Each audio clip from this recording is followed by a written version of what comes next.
You know Gray Bar for electrical parts, but there's one more thing you may not be thinking of us for that can help maximize your next project's total value. Our pre-project planning services are designed to help you win the bid, save on labor costs, and keep your installers productive across your entire build. The sooner you call us, the better. Because when we're there from the beginning, we can anticipate your needs and help you solve problems before they become problems. Yep, Gray Bar does that.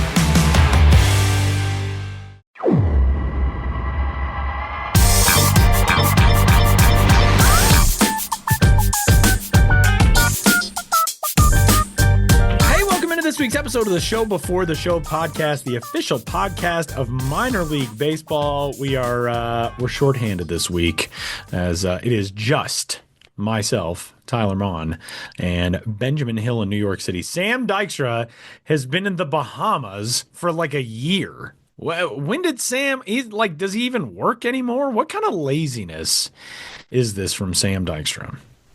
Yeah, to be expected. I mean, I'd try to act surprised, to act disappointed, but it's pretty much par for the course. So used to it now with this guy. Yeah, so last week we did not do a podcast at all. We were in mourning. Yeah, we were in mourning. Sam's been gone for so long. Doesn't matter that it was just last week. He's been gone for so long that we couldn't bring ourselves to do it. And and now, it's we're trying to heal, I think. Yeah, we were in the morning. We were mourning Sam's absence, but now we've moved on to the afternoon of Sam's absence, and the day's warming up and feeling. Can't wait around forever, Sam. We have to find a new rhythm to this podcasting life without you until next week. Life goes on. We cannot stop our lives because Sam has. He hasn't departed his life. He has, but he has departed his obligations. Sam is still alive. We want to make sure to emphasize, especially to Sam's family that listens to the podcast. No, we love and miss our hero, our fearless leader, Sam Dykstra, but he'll be back next week. So you're stuck with just me and Ben Hill on this week's episode of the official podcast of minor league baseball. Thanks for hanging out with us. It is, we're like deep. We're entering the deep woods of the off season. We're getting into we're so far away from baseball. Not really. The Arizona Fall League, the Fall Stars game just wrapping up over the weekend. We've got Arizona Fall League playoffs that we'll touch on here in just a little bit. But we've got all kinds of stuff to talk about on this week's episode of the Show Before the Show. And if you would like to get in touch with us, please feel free at podcast@milb.com. And we'll answer your off-season questions, your thoughts, your comments, your concerns. And we're going to kick things off on this week's episode of the Show Before the Show with a new entrant into the realm of Logovember with a team that I honestly never thought would rebrand, but has, and that is the Salem franchise, now the single-A affiliate of the Boston Red Sox, no longer known as the Salem Red Sox. They are now, Ben Hill, the Salem RidgeYaks. RidgeYaks. When Josh Jackson first told me this, I thought he was saying RidgeYaks, like maniacs, and I was like, well, that's an interesting name. Then I looked it up, RidgeYak, as in Y-A-K. Take us through this, Ben. This is I was not expecting Salem to go the rebrand route, but I really dig this logo. Yeah, it's the RidgeYaks, two words that have perhaps never been combined before, although maybe they have. Maybe out in the Himalayas you can see some yaks on ridges. But the Salem RidgeYaks, they are the single-A affiliate of the Boston Red Sox. They were known as the Salem Red Sox, dating to the 2009 start of their Boston affiliation. I think when we're talking about Salem being a Boston affiliate, which they will remain, it's important to always clarify, I found, that this is Salem, Virginia. I think people hear that the Red Sox have a farm team that plays in Salem, and they think, oh, that's Salem, Massachusetts. But this is not Salem, Massachusetts. It is a Red Sox affiliate. It is Salem, Virginia. And they chose the RidgeYaks name, the blue color scheme, and the ridge in the team name is for the Blue Ridge Mountains. If you have been to see the Salem Red Sox or been to see this team play in any of their incarnations, including Tyler, the Avalanche. Right? They were the Salem Avalanche prior to being the Red Sox, and that was a moniker that came about when they were a Rockies affiliate. So they were going with a kind of Rocky style name. They were the Avalanche, then the Red Sox, and now the RidgeYaks. The Blue Ridge Mountains are visible right behind the ballpark at Salem Memorial Ballpark, where the team plays, and it's one of the best views in minor league baseball. Yeah, it and really it speaks to the general layout and atmosphere of the area in general, with these mountains and rolling hills and a lot of natural beauty. So that's why they went with the ridge in the name. A yak, typical minor league baseball, more like, why not? It doesn't have there's obviously no yaks in Salem, Virginia. It just, I think, sounded good and created a cool animal that they could brand around. I talked to the general manager, Alan Lawrence. He's been with the team for a long time, over 20 years. He told me in southwestern Virginia, there are a lot of outdoor activities, and we wanted to incorporate that. And then yaks. A yak is a home run in baseball, which is not a slang term I'm that familiar with, but a yak is a slang term for a home run. Yeah. And I have heard that before. It's not as common as, dinger. But yes, a yak is a slang term for a home run. And then going back to what Alan Lawrence, the GM, told me, and it's short for kayak, which are very popular around here. There are no other yaks in baseball, and we really like that, the uniquenesy of it. Now, that part I've never heard. I have heard yak for home runs. I've not heard yaks for kayaks. It makes sense, but I've never, I live in a kayaking friendly place. I've never heard anybody say, taking the yak out this weekend. But, maybe it'll catch on now. Yeah, exactly. But even if it's not a slang term that's used very often, yak, kayak, there's obviously that connection there. And the RidgeYak in question in the team's primary logo is, no surprise here, in a kayak. So you have a blue yak in a kayak. Sounds like a Dr. Seuss book. Blue yak in a kayak. And the yak's name is Mac. And the yak's name is Mac. Yes, you've got that right too. Mac the yak. Mac the yak, and there's an outdoor element to that because the most photographed point on the Appalachian Trails in Virginia, it's McAfee Knob. I think that's how you pronounce it. It's got. I would imagine McAfee. That sounds more right. McAfee Knob. These promos for talk shows on sports networks are going. They're crazy, out of hand. McAfee Knob, I believe, is so now it is Mac the Yak. Yeah, so he is named after McAfee Knob, the most photographed point on the Appalachian Trail, which is a beautiful vista. I think they should have gone with Carl Yastrzemski. That would have been pretty good. They are a Boston affiliate. That would have been really good. So there's some other things in the primary logo if you look for them. I think a really cool aspect is if you look at the yak's face and his furrowed brow, his eyebrow is like the tree lines in front of the mountains, and then his head are the mountains themselves. I think that is awesome. The other thing that I think is awesome is the kayak is set up to look like a mountain as well. The front of the bow, I guess, of the kayak is mountain evocative too. The incorporation of the trees and the mountains into the head of Mac is very cool. I also love Mac has, and this is sort of a callback in a sense, to a logo that never made it onto the affiliated scene, but the Missoula Paddleheads. Mac the Yak has a baseball impaled on one of his horns, and the Missoula Paddleheads, they had a similar thing. I'm trying to turn around and look. It was a baseball that had gotten like a bobber, an indicator for a fisherman, that had gotten tangled in the antlers of the elk, or of the moose rather, that was the Missoula Paddleheads logo. And this is sort of kind of calls that to mind also. I really like that.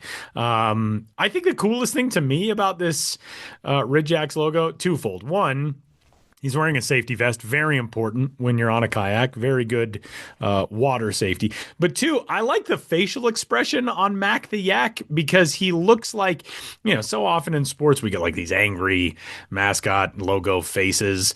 Or on the flip side of it, there's like the joyful fun faces, which I love. But Mac the Yak very much looks like a kayaking creature who is approaching some pretty gnarly rapids and is like determined to make it through. That's a really good, they nailed that. And this was created in partnership, and I want to ask you about this, Ben, with a company that we don't hear about a lot in terms of rebrands, but Learfield Creative. You're probably familiar with Learfield as a broadcasting arm, especially if you listen to college sports, you'll hear this is whatever football from Learfield Sports. Learfield Creative worked with the Salem club in tandem to do this rebrand. And that's kind of a new, not Studio Simon, not grandiose, not in-house, but more of a local, connected market creation for this Salem squad. Okay, yeah, we're gonna have to break this down a bit because, Learfield, I believe, because in my article I attributed it to to the Collegiate Licensing Company, which I believe, is part of Learfield Creative. Right, so that's part of Learfield Creative. Right. The Collegiate Licensing Company obviously works in the collegiate space, given its name. And I was surprised. If you are a person who is not familiar with the Collegiate Licensing Company, but you used to play, old college football video games or buy college sports merchandise, if you look up the Collegiate Licensing Company, you'll recognize that logo immediately because that was on every, it's the Collegiate License Product logo. Trust me, you will recognize it immediately. Yes, and there's some connections here. The Collegiate Licensing Company was founded in 1981 by Bill Battle. Bill Battle's son, Pat, is the co-chairman of Diamond Baseball Holdings. Diamond Baseball Holdings has owned the Salem Red Sox, now RidgeYaks, since 2023. Tyler, you mentioned how you thought this team would never rebrand from the Red Sox name. They had been previously owned by the Fenway Sports Group, and so perhaps a rebrand wasn't likely when they were held by essentially the Boston Red Sox themselves. But the Boston Red Sox sold Salem franchise to DBH. DBH also owns AAA Worcester and AA Portland. So they own 3 of the 4 teams in the Red Sox system now. And so once DBH bought the team, then it became pretty likely that a rebrand was coming at some point because pretty much, just a long established industry trend as well as what DBH teams have been doing, moving away from parent club names into something unique. So wasn't a surprise in that regard once DBH took over. But, when I was talking to Alan Lawrence, the GM, and he told me they worked with the Collegiate License Company, I was like, that's interesting. And then I looked into it after our phone call and was like, okay, there's the connection there, is that there's a distinct connection between that company and their current ownership group at DBH. I do think that the logo and the look in general looks really good. I think they did a good job on it. A final thing I'll mention is in the word mark of RidgeYaks. In the bottom half of the letters, there are little blue markings on the entire bottom half of the word mark, and those are meant to resemble, blazes, trail markers on the Appalachian Trail. So there's a lot of little thoughtful things in here as well as a state of Virginia logo, alternate logo with a star connotating where the Salem RidgeYaks play in the southwestern portion of the state. And Salem is, of course, or maybe not of course, I don't know how obvious this is, but it's very close to Roanoke, and Roanoke is the Star City. There's a gigantic star on one of the hills or mountains overlooking the city. So that star on the state of Virginia, shows where the team plays, but is also a reference to Roanoke being the Star City. There are a whole bunch of cool logo elements that you can check out at milb.com/Salem, and a big congrats to the Salem RidgeYaks on a cool new identity. And that leads us to a discussion of a team with a new identity that is no longer part of the affiliated scene, but one that we wanted to talk about, which is the Modesto Nuts. Obviously, no longer a Seattle Mariners affiliate, no longer in the affiliated California League, now members of the Pioneer League. And they've got a new name. We talked about their name possibilities, but Ben, they have chosen a new identity for the next chapter of baseball in Modesto, California. Yes, they have. It's great to be seeing baseball continuing at John Thurman Field in Modesto after the Nuts have left town. They, of course, will now be in Ontario, California, playing as the Tower Buzzers. But Modesto baseball lives on in the form of a new Pioneer League team, and we did talk last month about the finalists, the name the team finalists. And of those finalists, Modesto Graffiti, referencing the movie American Graffiti, George Lucas feature that was filmed in Modesto. Modesto Graffiti and Modesto Harvesters tied at 469 votes each. But the team decided not to go to either one of those. In the press release, it says the team turned to community engagement metrics to break the tie, and they chose the Glow Riders, a name that stood out for attracting the most individual voters, meaning, I guess, exactly what it means, individual voters, not people who voted again and again online. So that was the way they described it. But Glow Riders, it celebrates Modesto's iconic car culture and their lowrider culture, blending the American Graffiti era with the art and music traditions that define the Central Valley.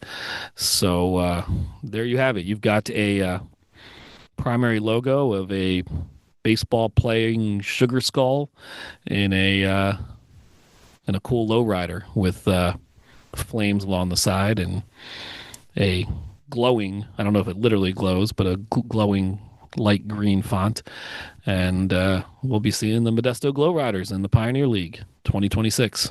Big welcome to the Glow Riders. All right, Ben, you have a trivia element to this week's conversation and an interview, but I'm going to let you tee them both up. Yeah, well, let's go to the interview. This interview is like a lot of things in the month of November, neither here nor there. I'm still writing about the season.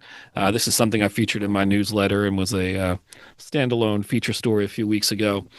I've got stuff coming out today, a write-up on Akron, last week, Lake County. I've still got stuff coming out from my 2025 ballpark travels. Of course, subscribe to my newsletter, the Baseball Traveler newsletter. But this interview is one that I did way back in late May in Myrtle Beach, and we never ran it on the podcast, and I thought it'd be an interesting one.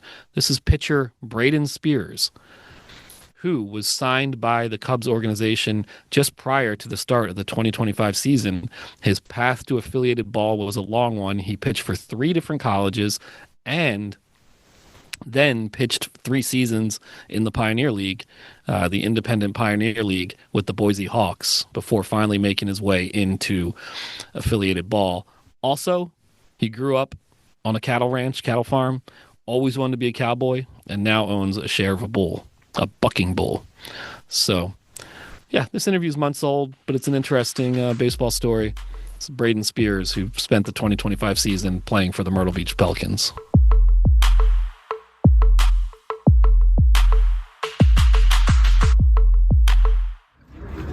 Brayden Spears. Yes, sir. Pitcher. Yep. I should know this, but righty, lefty? Righty. Right-handed, yeah. All right, right-handed pitcher. Right-handed reliever. And, well, one thing I remember reading about you is that some players get drafted right out of high school, right into the pros. Others take the long route, and that was you. Yes, it was. Took the long route. I went to college, went to 3 schools in 3 years, Boise State, Oregon, and Fullerton. And really the only reason I left Boise was because COVID hit and they canceled the program. Then went to Fullerton and wasn't really playing and wanted a new spot. Went to Fullerton and was kind of done with playing baseball, honestly. And got lucky enough that the coach from Boise State was an indie ball coach up in Boise and kind of extended out the hand and was like, hey, you want to come play? I know you're probably thinking about being done, but, I'll give you an opportunity if you want to. And so I said, you know what, I'll do it. Played there for 3 years. It was a grind, but it was fun. I learned a lot. I learned how to really pitch again. I hadn't pitched in 3 years, and got a lot of opportunities, threw a lot of innings, got to start, and so it was a blessing. And then this past winter, I threw at a pro day and got the opportunity to come play for the Cubs, and so here I am. Wow, that is a saga. So Definitely. you said you hadn't pitched for 3 years between your last college stop, and then coming to the Boise So Hawks? I mean, I threw 10 innings my freshman year in 2020, and then my last 2 years I threw a combined 1 inning in total, and so I really hadn't pitched at all. Like I really, had 1 inning over 2.5 years, something like that. So it was good to come in and get 3 years to pitch and figure it out again. Wow. So you were truly thinking baseball was done. Yeah. I remember driving home from Fullerton, calling my parents like, yeah, I'm probably done. Like I'm done. I'm going to go to school somewhere and just enjoy my last couple of years of college. And then on that drive home, same drive, I got a call like, hey, I heard you are done playing at Fullerton. Like, you're probably done, but do you want to come play with me? And I was like, you know what? I'll think about it, give me a day or two, and then ended up deciding to go play for him. So yeah, it was a good decision. Well, what did you do in those intervening years? You said you didn't play in 3 years. Well, I played, but I wasn't pitched. Like I was on the team, and I wasn't playing. I wasn't getting any playing time. I was literally just a bench warming, just kind of there practicing, and wasn't playing at all. I mean, I threw in scrimmages and stuff, but I had no in-game experience for 2.5 to 3 years. Yeah. So Boise Hawks. I went there when they were an affiliated team, and still the Pioneer League. What's that environment like now? It's honestly great. Like I didn't really know what to expect when I got there, because I remember at Boise State when we were universities, D1 team, the environment was unreal. It was packed house every night, and it was pretty sweet. And then going back, I was like, it's indie ball now. Like I don't really know what the environment's going to be like. I don't know if there's going to be anybody there. And like every night they were packing the house out. It was electric almost every time we played. So it was like good experience to learn how to play in front of a lot of people and be able to kind of calm your nerves and get your adrenaline under control. So it was an incredible environment. It was pretty awesome. It's a great baseball town. Yeah, it can get pretty hot in the summer. Oh yeah, it gets hot. It's not humid like it is here, but it's like dry heat. So yeah, it gets pretty brutal for sure. And that whole league, honestly, gets pretty hot. So yeah, I remember one thing they did years ago where they like anchored a blimp to try to block the sun. Yeah, that's hilarious. Yeah, they didn't do anything like that, but it got pretty hot. Yeah. And then so you think you're done with baseball, barely pitched in college, then pitched for Boise, then you said you got to you showed pro up day, at a pro day? Yeah, it was that's kind of a weird story too. Our hitting coach from Boise, the Boise Hawks, my last year, I'd kind of formed a pretty good relationship with him. And we'd talk all the time during games and stuff. And in the off season, he works at this training facility in Arizona. And right when the season ended, he was like, "Hey, like if you want to come throw or work out at this facility, like you're more than welcome to." I was like, "All right, like I'll see. I kind of got a place that I work out at, but we'll see what happens throughout the off season." And he gave me a call like in November. It was like, "Hey, there's a pro day in January. If you want to come to it, go ahead.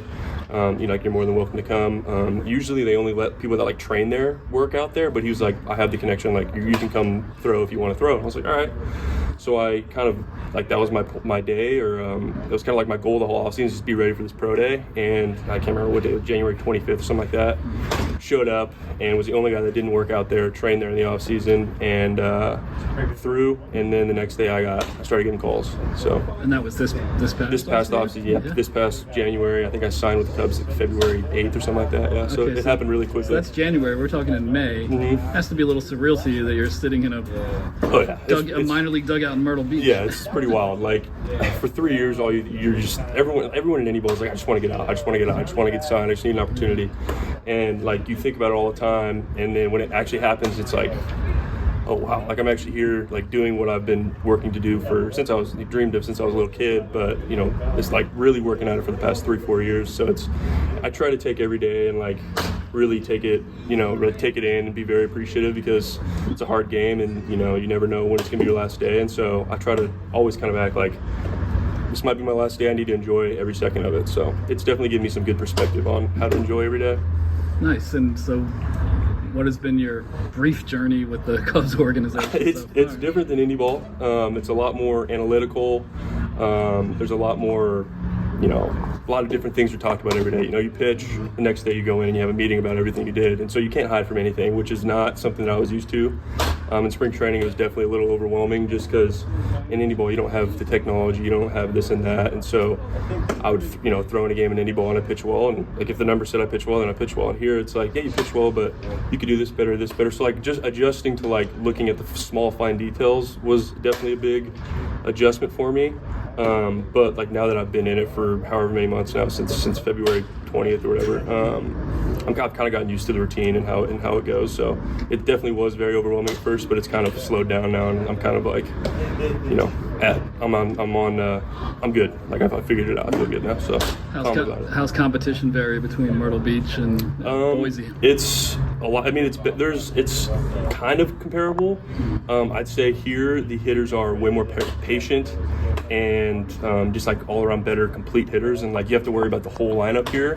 Where in indie ball, like you might have 3 or 4 guys that have played in AA or whatever, and like they're good hitters and like have a good understanding of the strike zone, and then the last 4 or 5 guys, it's kind of like, they didn't play affiliated baseball, they weren't drafted, they were okay in college and they got an opportunity to play indie ball.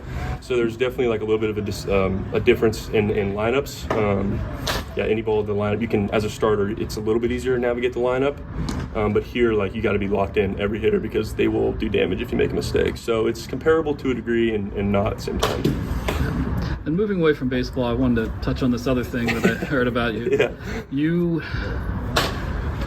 have a calf, or you bought? I own a bucking bull. Me and my sister own a bucking bull. It's kind of a crazy story. Well, I grew up wanting to be a cowboy. Like when I was little, I wanted to be a cowboy. That's all I wanted to do. Like pretended to ride my couch like it was a bucking bull and all that. And so I was like completely obsessed with it. And I grew up and was 6'6", so I realized that probably riding bulls was not in my future. But I grew up on a cattle ranch, so I was always around cows. And my sister is also like in the ag industry, has her own company, and like does a lot of agricultural information podcasts and stuff like that. And so we were actually at the National Rodeo in 2020, I believe. And we were watching the bull riding competition, and I was like sitting next to my sister. I was like, it'd be pretty cool to own a bucking bull. And she's like, yeah, it would be kind of cool. Like, I'll have to look into it. And I was like, all right, well, if you find something, let me know. And like kind of like a stroke of luck, she had a podcast with a lady that had a bucking bull company like a couple of weeks later or whatever. And she said, hey, after the interview, she's like, hey, like we have a bucking bull that like you can buy some stock in if you want to buy some stock in it. Just let us know. And she was like, all right, talk to me. And I was like, let's do it. Like, let's put our money in and let's buy a share of this bull and see what happens. Like, I don't really know anything about the business, but I was like, it seems like kind of a fun idea.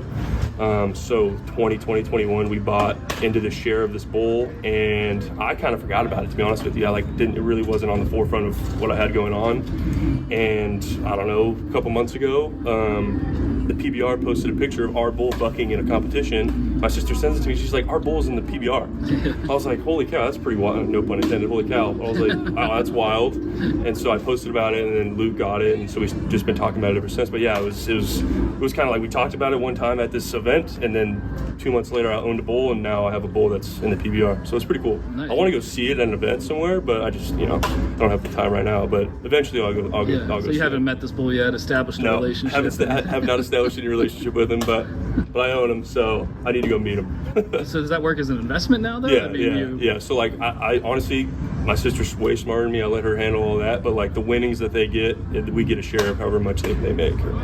In the winnings. So pretty cool. Yeah. It's kind of random, but I enjoy it. It's fun. Seems like a way to live at least a little of those rodeo dreams. For sure. Yeah. If I can't ride it, I mean, might as well own one. Yeah. So wow.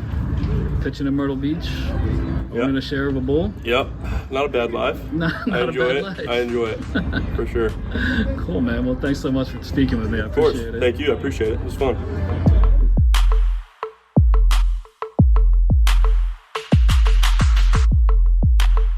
This podcast is brought to you by Carvana.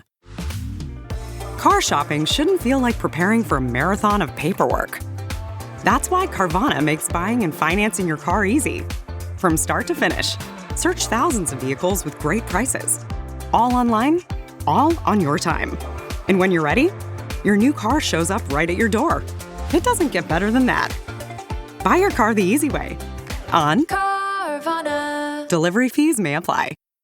Rolling along on this week's episode of the Show Before the Show, our Ben's Biz Banter, as always, is presented to you by Circle K, the official convenience store of minor league baseball.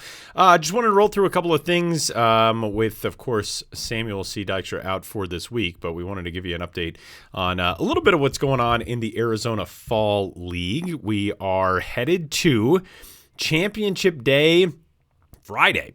The Arizona Fall League will crown its title winner coming up on Friday afternoon, in the Surprise Saguaros will square off with the Peoria Javelinas for the Showcase Circuits Championship.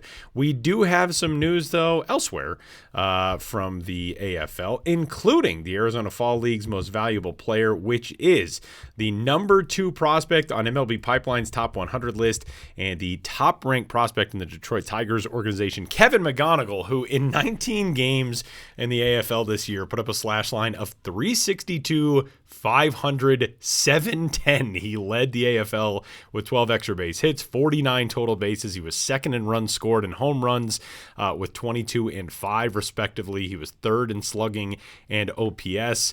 So big congratulations to Kevin McGonigal, who earns that award, and the Joe Black MVP award has gone to some absolute superstars in the past.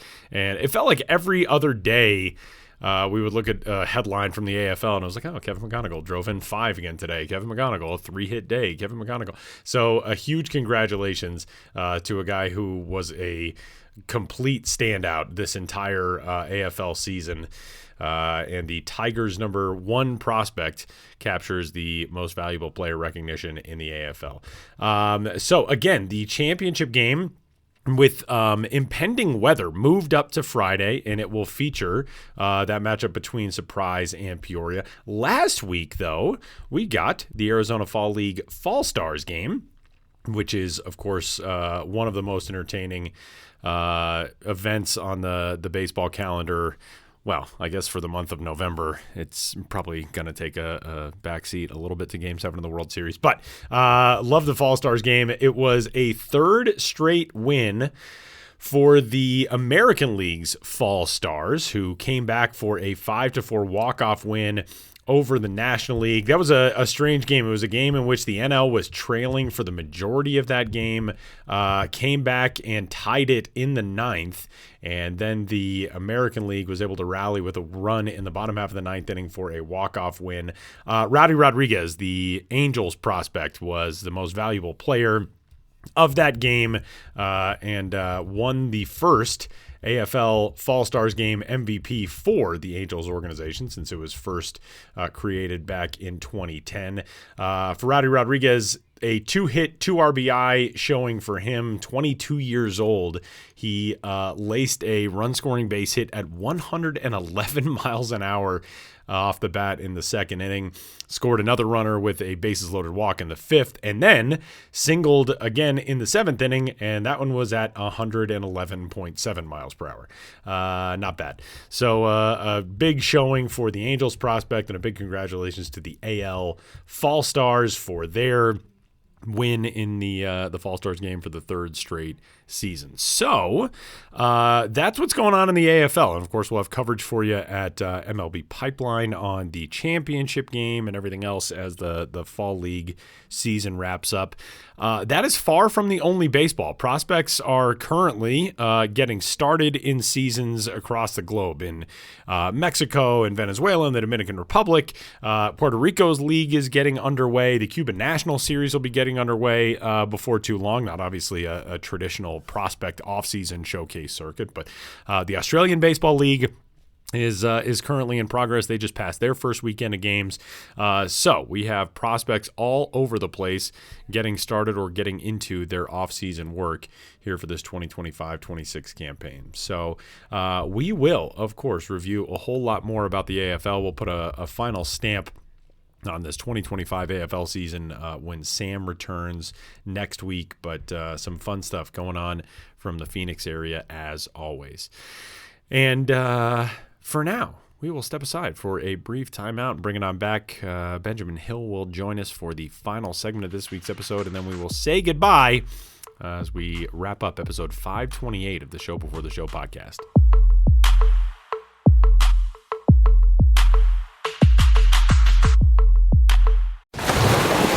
Brace the rudders! Raise the sails! Raise the sails!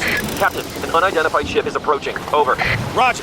Wait, is that an Enterprise sales solution? Reach sales professionals, not professional sailors. With LinkedIn ads, you can target the right people by industry, job title, and more. Start converting your B2B audience today. Spend $250 on your first campaign and get a free $250 credit for the next one.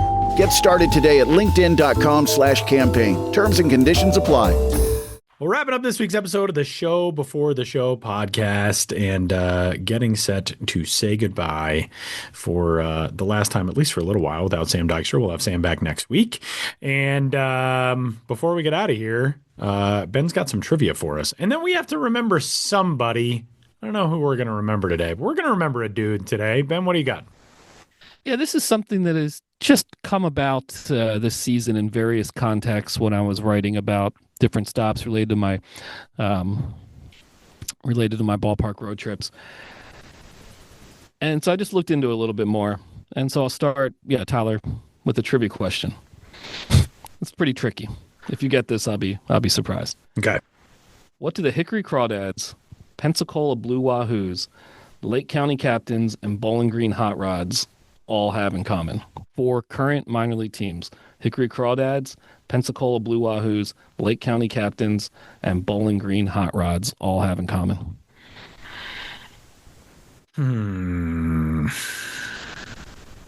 I do not know the answer to this. As I said, it is tough. Yeah. I'll tell you what they all have in common. They are all current minor league teams who had a previous era of franchise history in Columbus, Georgia. Oh, interesting. Now home to the Columbus Clingstones. Yeah, because the Clingstones obviously were one of the new teams in 2025.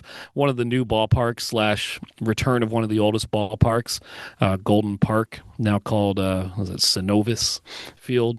But that facility will be 100 years old in 2026. Of course, it was massively renovated till the Clingstones got there. And I've just found in my writing, when I'm writing about different teams, I'm like, oh, wait, they used to play in Columbus, Georgia? And so I started looking at it. But Columbus has had professional baseball going all the way back to the 1880s. In 1896, this is on Baseball Reference, they had a year in which they have 2 team names listed, the Babies and the River Snipes. We have to get our colleague Josh Jackson to... Yeah. Remember the 1896 team in Columbus, Georgia? They were alternately known as the Babies and the River Snipes. But Welcome back to Ghosts of the Miners. Exactly. Bring it back, Josh. But Columbus, Georgia had a South Atlantic team. This is a different iteration of today's South Atlantic League. But they had a South Atlantic League team from 1936 to 1959. That team then moved to Gastonia, North Carolina, and played there for quite some time before the Gastonia team was purchased in the early 90s and became the Hickory Crawdads. So I don't think I'd realize that today's Hickory Crawdads have roots going back to the 1930s in Columbus, Georgia. I hope my research, such as it was in getting that together, is correct. Then, 5 years later, Columbus gets a team again. 64, 65, and 66.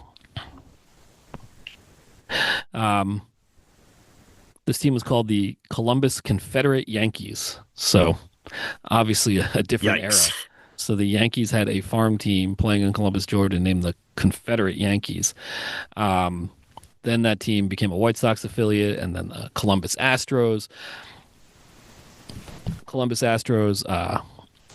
All through 1988.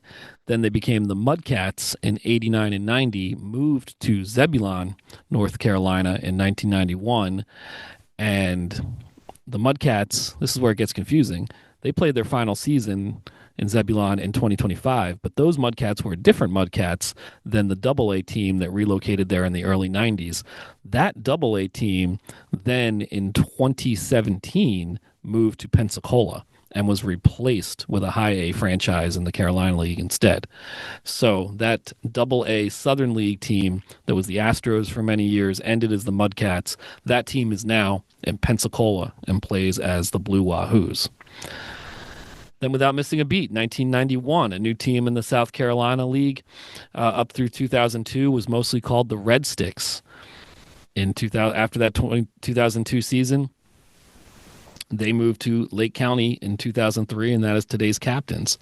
And then from 2003, again, not missing a beat, there was a team called the South Georgia Waves initially, and then the Columbus Catfish up through 2008. And the Catfish, following that 2008 season, moved to Bowling Green and became today's Hot Rods.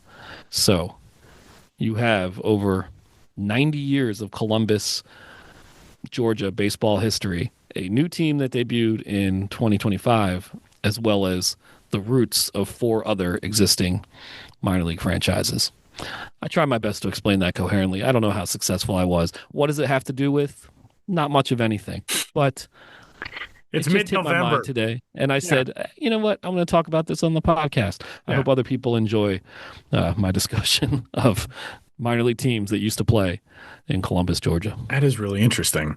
If you have some fun facts about minor league franchises that are similar, of course, you can get in touch with this podcast at milb.com.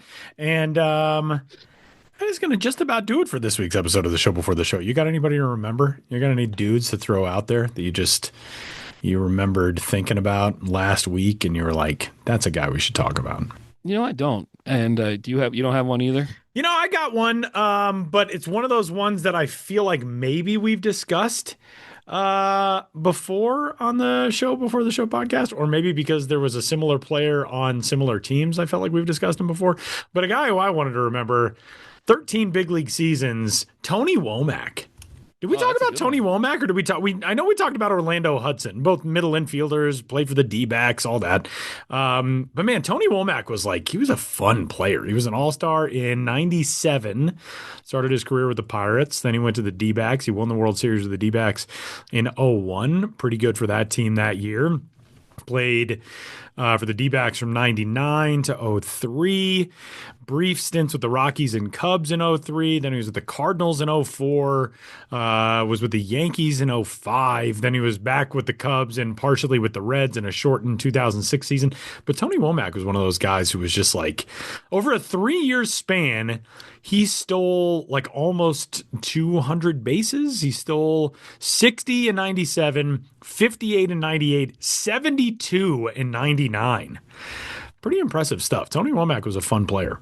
Yeah, I like Tony Womack. You know, I went to college in Pittsburgh at the University of Pittsburgh in the late 90s and early 2000s. So I remember I wasn't avidly following the Pirates at that time, but they were the major league team in the new city I was living in. So I did become interested, and Tony Womack is one of the guys from that era Pirates that I remember basically the best. Those are the Jason Kendall years. Yeah. For some reason, I remember Keith Osick. I remember that name. Oh, for some yeah. reason. I don't know why that one jumps out. Joe Randa. Joe Randa was doing pretty well there for a while. Brian Giles came on a bit later. Al Martin, who I believe had like some kind of bigamy scandal. Interesting. It was found out during his playing career that he had like 2 separate families and they didn't know of the other ones. Wow. Yeah. Yikes. Pretty big. I think it was the local Pittsburgh media that broke that story, if I recall. Huh. But yeah, it's good. I have a soft spot for those final days at Three Rivers, Pittsburgh Pirates / first days at PNC. I was living in Pittsburgh when Three Rivers Stadium was demolished, and I went to go check it out because I'd never seen a ballpark demolished before. And I can't remember exactly where I was standing, but after it went down, this gigantic cloud of toxic dust just comes over the river. And I was like, why didn't I think of this? Why didn't any of us think of this? And it was just like hundreds and thousands of people like literally running from this gigantic wait a minute, river. This isn't a good idea. Yeah, I was like, I don't know why it didn't occur to us that this might happen. But that's the only time I've ever seen live and in person a major league stadium get demolished. Yeah, not a whole lot of experiences like that you will get to see. I've never seen that. I don't know what I was doing when they tore down Mile High Stadium here. I should have gone to that. I still have dreams about Mile High Stadium on a regular basis. I probably should have been down there. Yeah, you could have gotten some closure. Exactly. Lame. Well, good stuff as always, Ben. And that is going to do it for this week's episode of the show before the show. Again, you can keep in touch with us as always, podcast@milb.com. And for the absentee Sam Dykstra and for Benjamin Hill as well, my name is Tyler Vaughn. Thanks for checking in with us. We'll catch you next week.